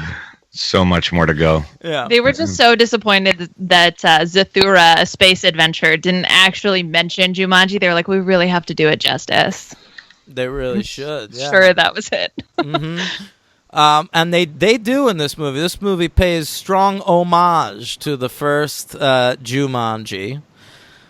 We've got, it's called Jumanji, Welcome to the Jungle. We've got a new director here, and his name is Jake Kasdan, Lawrence Kasdan's son. He had a hard road getting in there in Hollywood. And, Oh, God. Now, haven't we liked... I've liked plenty things by Jake Kasdan. I actually think Jake Kasdan's a good filmmaker. I liked Walk Hard. Yep, he that directed movie. Walk Hard. Zero Effect and Orange County were somewhat enjoyable. Those were his and, first two films, Zero Effect and Orange County. And Bad Teacher, I don't recall liking that much. No, that's no but, bueno. All right, here, no, going through his credits, he directed 5 episodes of Freaks and Geeks, including the pilot. Oh, there you go. How about Nice. that? Yeah. He directed the pilot of Undeclared as well. After Orange County, he went off and did the TV set, which is a little David Duchovny indie that I'm a fan of. Saw that over there at the Landmark Sunshine. Okay, Yeah, all right. doesn't exist anymore. Oh. Yep. Then Walk Hard. He did Bad Teacher. Then his only real misstep, he reunited with the cast of Bad Teacher for Sex Tape. Thanks. Yeah. But then he did Jumanji 2, Welcome to the Jungle.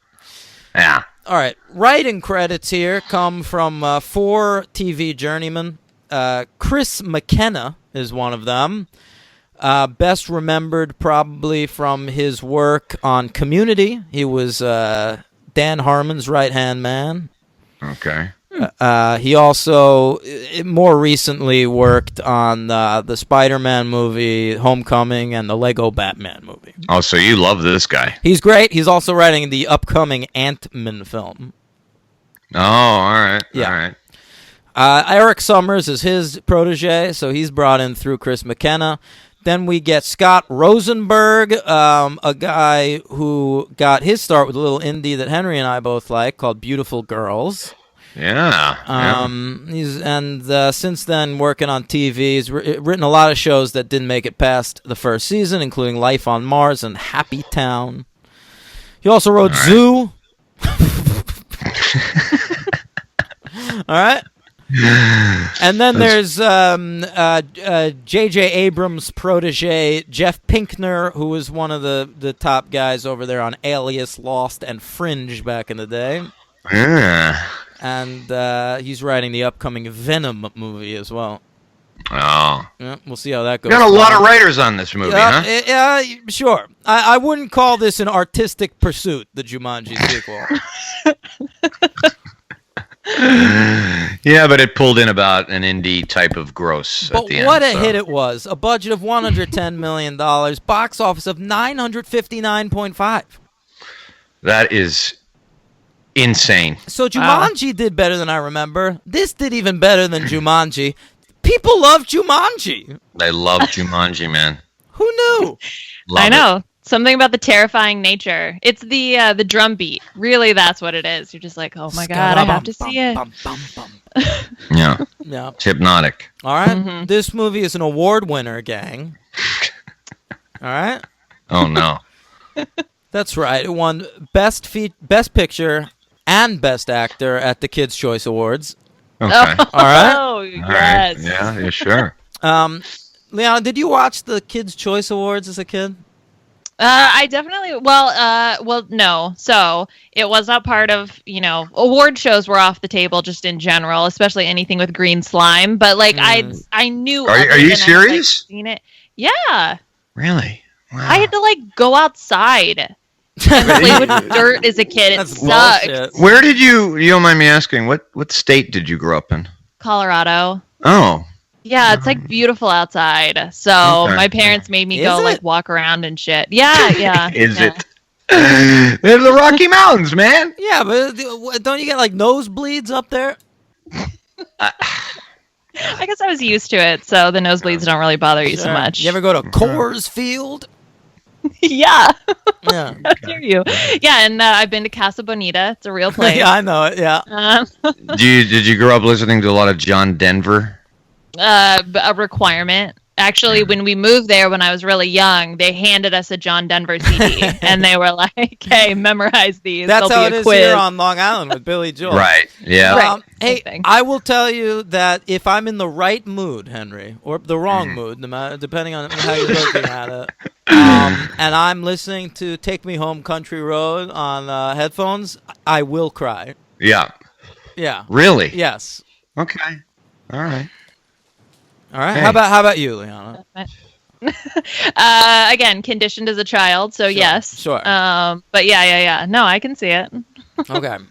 I wonder if The Rock got slimed at that awards show. I used to like the Kids' Choice Awards as a kid, and then hated them as an adult because I bristle against Nickelodeon's kids' rights movement, because kids should have no rights. We should all know that. What is their kids' rights movement? That was a thing, in the 90s, kids' rights. Kids have the right to fucking do what they want. We eat what we like.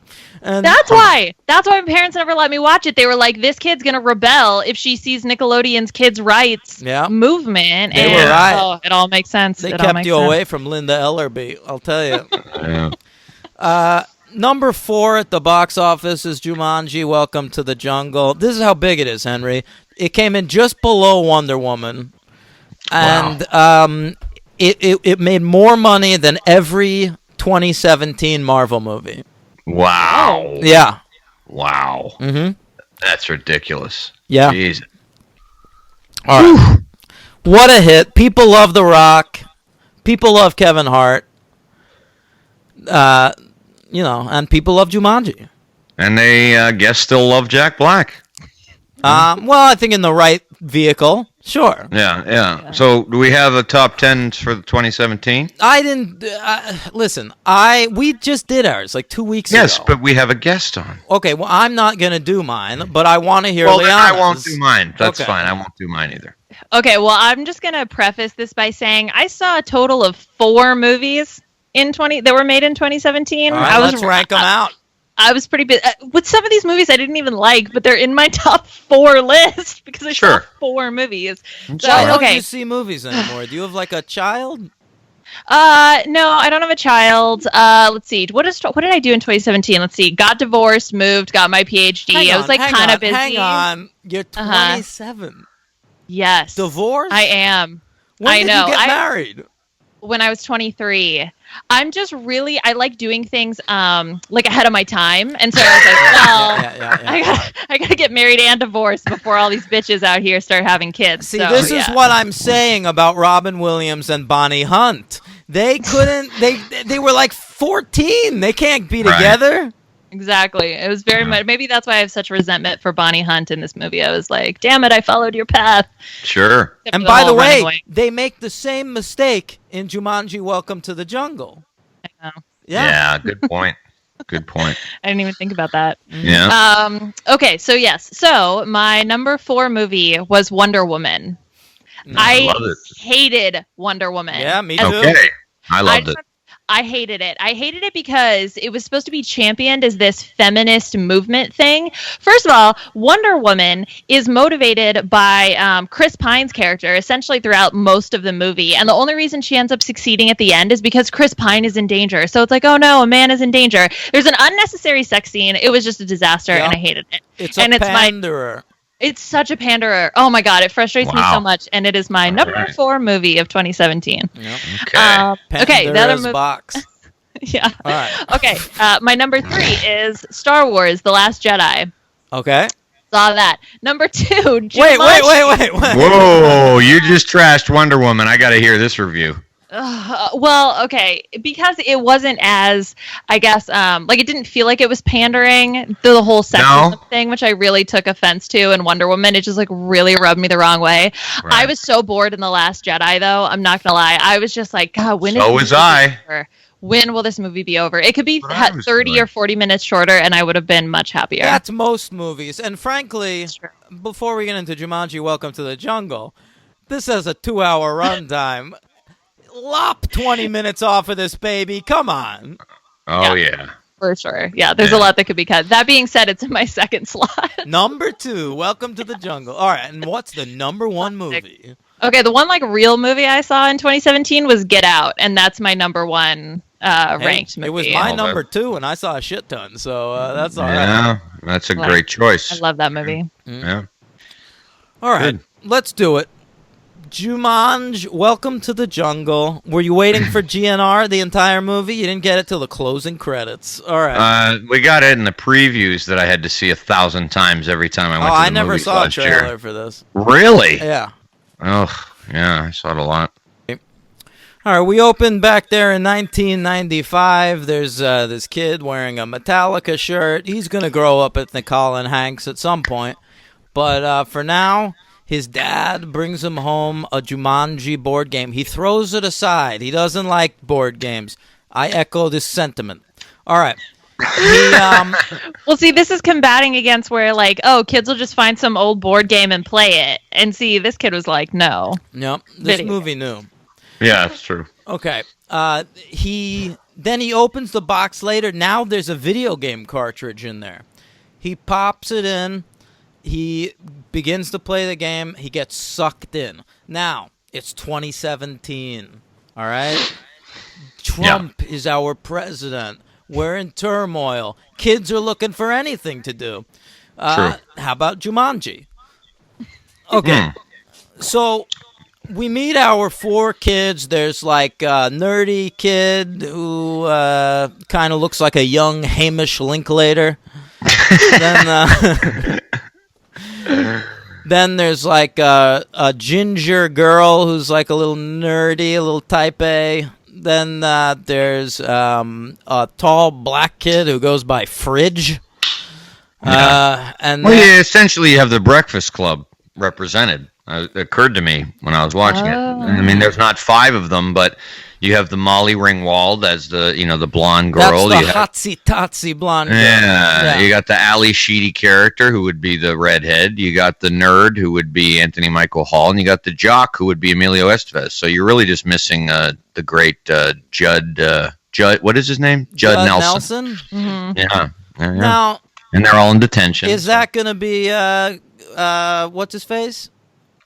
You know, the Jonas brother, Nick Jonas. Jeez, I really hope not. He didn't strike me as that kind of cool rebel character, but oh my God, no, you're right, because he's a metalhead or something, right? So he's like trying. Oh, that's true. Yeah. That's true. Rebellion. Past kid in that. Yeah. Okay, good call. So the whole Breakfast Club is represented. There you go. That's right. That's actually what Jumanji: Welcome to the Jungle is just an homage to the Breakfast Club. Screw Jumanji. Yeah. Well, there was a popular song at the time of the movie. Should have been called a couple years Jumanji, later. Don't You Forget About Me. Yeah. And they do have an appetite for destruction in this movie. All right, so they get sucked into the video game while they're in Saturday detention. They find it at the school there. And so they turn into their video game characters. Avatars. Yep. So nerd kid Hamish Linklater turns into The Rock. the first shot of The Rock we get, he's already giving the people's eyebrow. Right. Noticed which I that. was loving. Then you got the Hotsy Totsy girl. She picks a character named Shelley, who's a cartographer, but turns out it's a dude. It's Jack Black. Psych. Right? So the whole movie, you get Jack Black like playing a teenage girl. Mm-hmm. That's his shtick. Then Acting challenge of his life, I'm sure. Yeah. I read something where it said Jack Black asked the actress who played the girl to, like, what music she listens to and what TV shows she watches, so he could like try to get in her head. And I'm my like, Jack God. Black, you don't need to do all that work for this Stop role. it. What is he, Jared Leto? He needs to be fucking Daniel Day-Lewis here? Oh, my God. True method actor. I'm sure that's what he did Christ. for Nacho Libre also. Yeah. Yeah. And Goosebumps. Oh. Lord. Fridge, he turns into Kevin Hart, diminutive Kevin Hart. And then we get the Ginge girl. She turns into Karen Gillan over there from Guardians of the Galaxy and Doctor Who, right? Spoiler. Yeah. Oh, superhero count. Yeah. Liana, are you a real Doctor Who head? No, Good. I'm not. Good. So, no. Thank God the world can be sane here. Yeah, it's true. All right. Listen. Mm. I'm hearing some real Henry's being like a downer or something. I'm getting the sense you didn't care for this movie. No, I'm sorry. I don't mean to be being a downer. I didn't say anything. I was letting you continue with your advanced character descriptions, which I enjoy. All right. No, what? You want me to give you my review of the movie already? or- So basically the premise of the movie is they're in a video game. They all have 3 lives. They have to complete the video game before it's game over. And, we get some fun hijinks with these 4 comic actors. Yeah. No. All right, and I'll say off the bat then, when you heard my downer tone, it was directed almost reactively to the Jack Black role and performance. I just didn't care for that. It was just such a fucking one-noter, and it just hammered on and on and on. And it's one of those things for me where it's like, and it's just me, I guess, personally, or, unless you felt this way too, if the joke itself isn't funny, then, and you're in for 2 hours of it, then it ain't going to work for you. And it just didn't work for me. He was bad idea. Bad idea. Liana, counterpoint? Yeah, I mean, I think that point is fair. Like I said, simple woman, simple pleasures. So I don't think it wasn't like the funniest thing of the movie, but I didn't hate it. I thought that it was fine.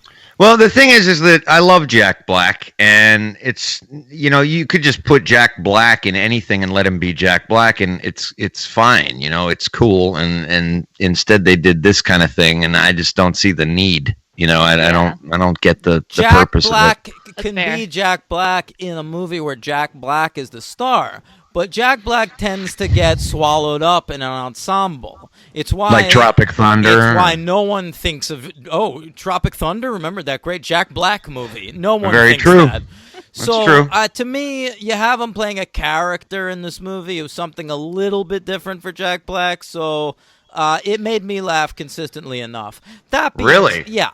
That being said, the stars of this movie are The Rock and Kevin Hart. I will say they are both just movie stars and a half, and I found them completely delightful through all 2 hours of this movie. Yeah, Kevin Hart wasn't bad. I usually can find him a tad grating, but he wasn't bad in this. And I actually thought that the girl, Karen Gillan, I thought she was pretty funny too. Like when he was teaching her how to be flirtatious and all that, I thought that was pretty funny. She had good timing. Yeah, I think Kevin Hart is probably my favorite in the movie, but yeah, Karen is definitely a close second. The Rock, which I'm sure now he must be contractually obligated to appear in every film that now comes out in Hollywood because that's sort of how it feels. He was fine. Oh, just fine. How dare you? Oh, Dan's hero. Uh-oh. No, I think to me, The Rock is like a Beyonce figure to me, where he can do no wrong. Yeah. You know, I saw Rampage, didn't care for it. I also like that he's so on brand in this movie. You know, it's tough sometimes when they give The Rock a role and it's like, hey, it's an everyman from the Midwest. Right. And it's like, dude, he's the fucking Rock. Right. Right.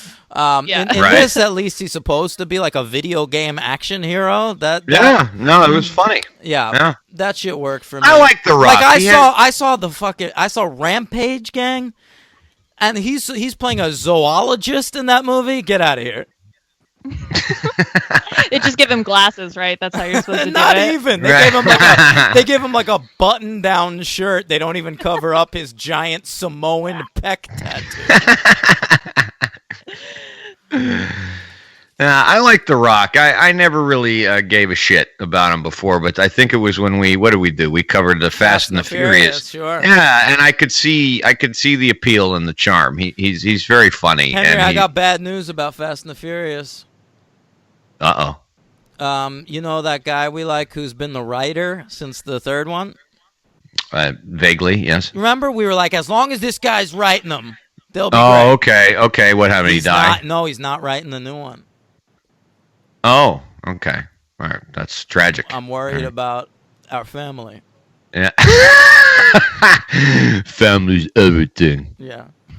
Anyway, back on track. What were you saying? Fucking hell. You like The Rock. Okay. Yeah, it wasn't me. I was done. I like The Rock. He's won me over. I'm not like you. I'm not going to just see whatever he's in, but I like him. I'd be interested to see, what else the man can do. He is limited by his physical stature, sort of an anti-Vern Troyer. Yeah, but you could say that about Arnold Schwarzenegger, and you never got tired of that guy. That's a good point. That's true. Yeah, that's true. Oh my God. Okay, I just had an idea. Kevin All right. Hart and The Rock need to star in the remake of Twins. I feel like that. It's already you're happening. late to the party, It's already Liana. happening. Oh crap. Late to the party. They're making a movie called Triplets. It's Seriously? Yep, it's a sequel. It's got Schwarzenegger and DeVito back in town. They find out they got a third brother, Eddie Murphy. Yeah. Wait, is this real? This is real. Yeah, This is yeah, happening. We've I talked should- about it. Yeah. Oh man, I should go outside from time to time. Okay. No, it's not a thing people know about. It's like in development right now. Yeah. It's very exciting. It is very exciting. So, Brett Ratner's directing it. no, he's not. Ivan Reitman's directing it. Yeah. All right. I know. Yeah. Okay, so Kevin Hart's the first one to die. I like that moment. A hippo jumps out at him. It's very Deep Blue Sea, Sam Jackson. That was Jack Black's character, but Excuse sure. me, it was Jack Black. And A death was so memorable you forgot which character it was. well, they all die multiple times, right? I like yeah. the Kevin Hart death where they catch him in the helicopter. Yeah, that was cool. Yeah. Yeah. What do you think of Bobby Cannavale? Well, he's just the villain. He's not in it much. I tend to like Bobby Cannavale, you know. I like him in Boardwalk Empire. Yep, sure, Will and Station, Grace. station agent.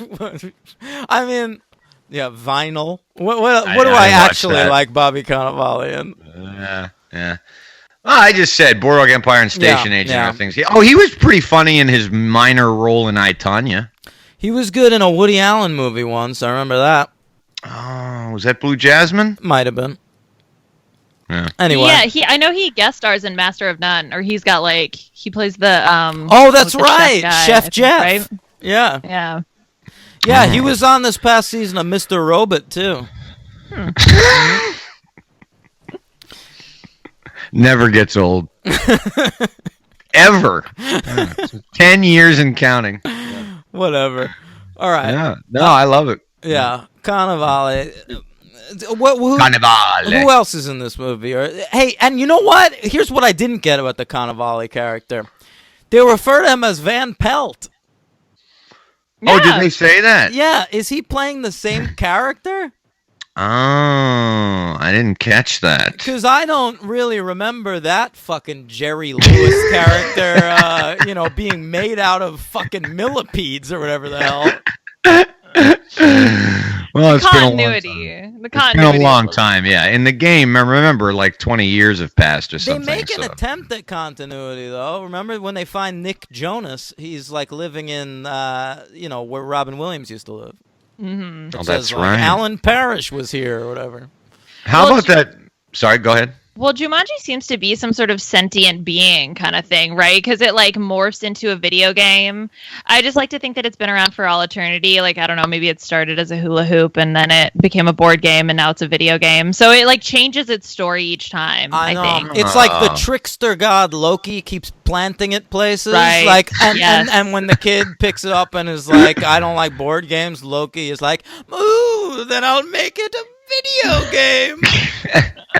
Much like The Rock has to act in every movie, eventually everything will tie into the Marvel universe, and this is just part of that. Hey, That would be I great. was not thinking Marvel Loki. I was thinking, the myth, the god. Oh, of myth. I see. Oh, look at you. Yeah, that's right. Taking the high ground on I Norse wasn't picturing mythology. Hiddleston. Leave me alone. I was picturing Mr. Mxyzptlk, the Superman villain. That seems more apropos. No, Remember Mr. him? Blank. Of course, No, I me- remember him. You have to say his name backwards to beat him. Right. I think that, by the way, just side note, should he not be in the next DC Universe movie? Who's gonna play him? Nick Jonas? Oh, no, we got to get somebody good, but they might as well, him versus Cyborg. I smell money. Yeah, DC only casts like like baby-bodied handsome guys. Nobody has chest hair in the DC universe. It's actually, that's what happened genetically in the universe. Just all chest hair. Oh, God. That was That's a great. plan of Lex Luthor. Yeah. If I can't have real hair on my head, no one will have any body hair at all. Yes. That's good stuff. Yeah. All right. Some fun 90s references in this movie. Yeah, that's true, actually. Yes. They find Nick Jonas. I did not appreciate that he made a Getting Jiggy With It reference because he's not supposed to have been in the real world since 1996. That was obviously 1998. I knew that, believe it or not. That actually occurred to me, Dan. Bothered me. I was like, wasn't Get Jiggy With It like 98? Yeah. Yep. So you I get to caught hear that. the Big Mountain cover of Baby I Love Your Way a few times. Oof, that was rough. I was That loving rough. that. Oh, God. Henry, back in the 90s when I was a regular Blockbuster customer, over there by the cash register, they were selling CDs, and it was called Hollywood Soundtracks. And it was like 10 songs from different Hollywood soundtracks. Sure. And I think Baby I Love Your Way was in like Cool Runnings or something. So that was over there on that soundtrack. And I listened to that quite a bit. You could buy it. I think it was situated on the counter there right next to the like AOL 100 hours of free service discs. And the Twizzlers. Yeah. Yeah. That was nice to see Tim Matheson for a hot minute. I love Did you Tim even Matheson. recognize him? Yeah, I did. Vice President Hoynes from The West Wing. There he was. Or Alan Stanwyck from Fletch. Sure. Oh, yeah, that's right. I loved him in Fletch. He's great in Fletch. Yeah. Have you seen Fletch, Liana? No, I do not know what Nobody's that seen is. I hadn't seen it until Check Henry it out. made me do it for the podcast, but it is good.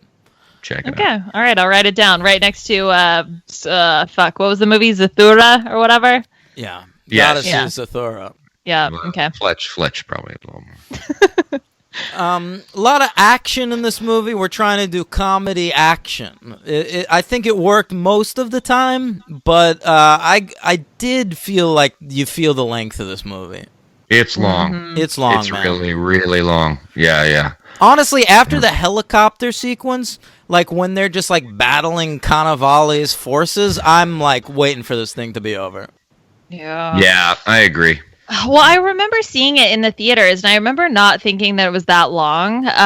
But then rewatching it for this, I was like, God, when is this movie It's over? because you're out. You're out in public. When you're Yeah. home, there's so many Yeah. other things you could be doing. Yeah. Like very rewatching true. In living color for the 18th time. Yeah. So, Yeah. Yeah, You were got- allowed got to watch. Were Tommy you allowed to Davidson. watch Saturday Night Live? No. Interesting. And Living Color had, I think, way more subversive type of stuff going on there. Sure, I watched Right? SNL was Exactly. racist. As- I'm sure that's what it was. What, you want to see black people? You don't watch SNL. All you're getting is Ellen Cleghorn. That's true. Queen Shaniqua. Yeah. Oh, Lord. All right. But speaking of great comedians, speaking of great black comedians, Kevin Hart's my MVP of this movie. Really? I thought Kevin Hart was consistently hilarious in this movie. Like, he made me laugh out loud a bunch of times. He's got that backpack in this movie because he's like, he, the like, Rock's can't take valet. off. Yeah. And I thought his reactions to that backpack were so funny. I I actually remember- saw a Kevin Hart stand-up movie in theaters. That's crazy. Yeah, the Let Me Explain, I believe. Yeah, that's only okay. His It's stand-up not very is good. hit or miss for me, but I really like him in movies. Yeah. Did he have a backpack during the stand-up routine, or no? And he had He used one. no, what you had? What are those? A fanny pack that you wear in front. Nah, the only comedian with a backpack's Carrot Top. He's got to pull shit out of that thing. Gallagher. Yikes. Well, that's where you have to put the watermelons, right? That's right. Okay, my MVP for this movie was actually the guy from Flight of the Conchords. What's his name? Yeah, Reese Reese or whatever? Darby. Yeah. Yeah, who plays that NPC at the beginning, Nigel Billingsley. For some reason, there's something about him that I just love. And so he He's was actually very my funny. MVP. So he's like a CPU character in the movie. So Yeah. they get caught in like weird cutscene loops that are supposed to be like cutscenes from video games, and you know, Murray, whatever, Reese Darby, Yeah. he's a character from these cutscenes. I thought he was really funny too. It's well cast with like in all the little roles. Honestly, like the only actor they cast that's not capable of being funny is Nick Jonas, who is my LVP. That's fair. I would go with him, but Jack Blackie really just That's disappointed so crazy. me. It's honestly surprising to me. I think Jack Black is his Jack Blackie best in this movie. Really? I think Yeah. he's fantastic. Yeah. It's not the Jack Black I like to see. I guess you're right. I guess that I like to see him in the School of Rock, High Fidelity type of thing going on. But there. I mean, if you really dig Cable deep Guy, you know. Cable Guy. What is one scene in that movie? No, there's a few scenes, and every one of them is hysterical. Liana, is your favorite Jack Black movie Waterworld? Oh my God, is he in that? Right? Yep. Wait, he's actually in Waterworld? Yeah. He's Wow, one of he's Dennis Hopper's smokers, bro. You're right. Mhm. Wow. Good Straight out call. his inspiration. Jesus. Truly magical. Yeah. I actually also had Nick Jonas as my LVP. Thank He's you. just boring. Now you're younger than I. Were the Jonas Brothers? Were you too old for them when they came out? Okay, so when my parents got divorced, I remember my mom bought me new sheets for my bed that were the Camp Rock sheets that had like the Jonas Brothers on them. But I had and literally Demi Lovato. never seen Camp Rock, and for some reason these are like the sheets I had. They were probably on sale. That is my one thing. Like that's the one exposure that I have to Nick Jonas. He was on my bed sheets growing up. So I don't know. That could be formative. Yes, and it's much like Showgirls was formative. I just remember selling those fucking CDs. That's all I remember. Yeah, the Jonases, they were real big. I remember there was they had a younger brother and they called him the Bonus Jonas. Oh yeah. Remember that? Wait, it wasn't in the No. Jonas Brothers? No, yeah, there's a fourth Jonas brother and he was referred to as the Bonus Jonas. Like a fifth Beatle. Yeah, they also Yeah. had like a big black bouncer guy and they would bring him up on stage. All the fans knew him. Huh. Okay. All right? Wow. That's my Okay. memory of the Jonas You- brothers. The Joe Bros. Jesus Christ. Well, my MVP is The Rock. The Rock. Yeah, I liked him. Hey. He keeps the movie somewhat afloat. Who can argue? Yeah. Much Yeah. like he kept that boat afloat during a typhoon in San Andreas. Oh, which you also saw. Yeah, great Yeah. movie. Oh my god. So my sister is a geologist, and my only memory of that movie is her just bitching about it constantly. So that's I don't all think I that know. movie was going for realism. Yeah, Yeah, no, I know, right? Like, It's always funny. It's gonna be real. It's always funny to me when like Neil deGrasse Tyson corrects a sci-fi movie, because he'll do it with movies that like it's not like San Andreas is like attempting hard realism and failing. Like it's just not going for it at all. Right. No. Yeah. I'm like that with space movies and people that are sci-fi people criticizing things like Gravity for No, nothing. I'm more than- okay with criticizing Gravity because that movie's trying to be realistic. I don't Okay. like when people are criticizing like fucking Alien Covenant or something. Well, I agree, but sometimes I think it does extend to even ones that are trying to be realistic, because then they get real nitpicky. Oh, it's true. But that gives them the right to, when it's like Hidden Figures or Apollo 13 or something. Right, yeah. But, it'd be like a paleontologist looking at Jurassic Park and going, come on. It's just kind The of... raptors actually had more in common with birds than lizards. Yeah. Shut your face. Oh, yeah. Yep. All right, so that's Jumanji. Oh, what do you give it out of 5? Oh, Yeah. I gave it a 3. Me too. Oh, so Dan liked it more than the first Jumanji, That's and right. Liana liked it less. Mm-hmm. Oh, that's right. We're gonna have to rank these babies. I liked it more than the first Jumanji. I am going with a solid 2. Nice. That's it. It's a 2. It's To me, this, like U.S. Marshals, it's got 3 written all over its face. Yeah, not for me, but it's just not my kind of movie. So a 2-star for me for this isn't bad. I mean, I think It's a it's success, I guess. yeah, it's well done. I mean, it's just not it's way too long and did not hold my interest. All fair. So I rank them Welcome to the Jungle, then the first one. Liana goes first, then Welcome. Mm-hmm. I'm going Welcome to the Jungle, Zathura, the first one. Right. Yeah. I got a 4 count on the superhero. All right, you've got. Hang on. Yeah. Mhm. There's The Rock is going to be Black Adam in that Shazam movie.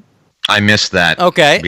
Because that's not listed. It hasn't as- happened yet. Yeah. Right. Karen Gillan is going to be she was Nebula in those Guardians movies. And the Avengers, yeah, Infinity yeah. War. You got your Jack Black. He was supposed to be Green Lantern. They never got that movie off the ground. He was going to be Green Lantern? Yes, they Really? were. Yes, that was going to happen for a second. God. All right, who do you Okay. got? Bobby Cannavale was in Ant-Man and Ant-Man and the Wasp. Oh, that's right. Yeah. Tim Matheson, who we covered in Fletch, was done several voiceovers and mainly Batman minor roles in Batman movies, not one of which character I recognize, but that's Tim Matheson for you. And I want, Dan, you got to get this one. This is Missy Pyle. Oh, sure. Missy Pyle, early on in the movie, she's like their gym coach. Yeah. And yeah. I like What was Missy. she in? What, did we cover her recently or something? No, I just know you like her. And I do like Missy Pyle. What was she in? Beethoven 2. TV show. TV show. Oh, The Flash? No. What was it? The Tick. Oh, okay. The Tick. Which one? The original? The original TV show, the Stacey Waxman. Okay. She played. Don't remember. I didn't know there was a new Tick. Yep, there's Amazon Prime's got a Tick show now. Oh, maybe it's that one. I don't have any fucking clue. Okay, I don't okay. know. I don't know. You know, All it might right. help to look at the dates next time, but all right. Yeah, it might help. Yeah. All right, that covers us for this week. Henry, what are we covering next week? Next week, everybody, we are beginning a 3-week coverage of the Ocean's franchise, Ocean's 11 franchise, which will finalize with us venturing out to the Yonder and Cineplex to see Ocean's 8.